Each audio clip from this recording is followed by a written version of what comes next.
Zero hour పూర్తయిందండి. ఏజెండాలో పేర్కొన్న పత్రాలన్నీ సభా సమక్షంలో ఉంచినట్లుగా భావించాలి. దీని ముందు ఒక విషయం ఏంటంటే సభ్యులందరికీ మనకి చంద్రబాబు నాయుడు గారు అందరు నిర్ణయం తీసుకోవడం జరిగింది.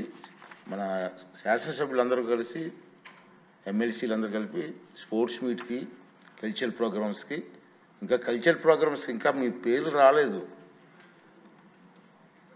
అంచేత చీఫ్ విప్ గారు ఉన్నారండి. కల్చరల్ ప్రోగ్రామ్ నేమ్స్ రాలేదు మాకు. ఇంట్రెస్ట్ ఉన్న అందరూ లేడీస్ కూడా పాల్గొన్నారమ్మా. కల్చరల్ ప్రోగ్రామ్స్లో మహిళా ఎమ్మెల్యేలు కూడా పాల్గొవాలి తప్పనిసరిగా. ఎంచేదంటే మనం అన్ని అయిపోయిన సమస్యలతో ఉంటాం. రోజు సరదాగా 3 days రిలాక్స్ అవుతాం. మళ్ళీ కాన్స్టిట్యున్సీకి వెళ్ళి మళ్ళీ 3 సమస్యలు మనకి. అదే హ్యాపీగా 3 days రిలాక్స్ అవుతాం. కల్చరల్ ప్రోగ్రామ్స్లో మహిళా ఎమ్మెల్యేలు మనందరూ కూడా ఇష్టం. మీకున్న టాలెంట్ ఏమవుతుందో స్టేజ్ మీద చూపించండి.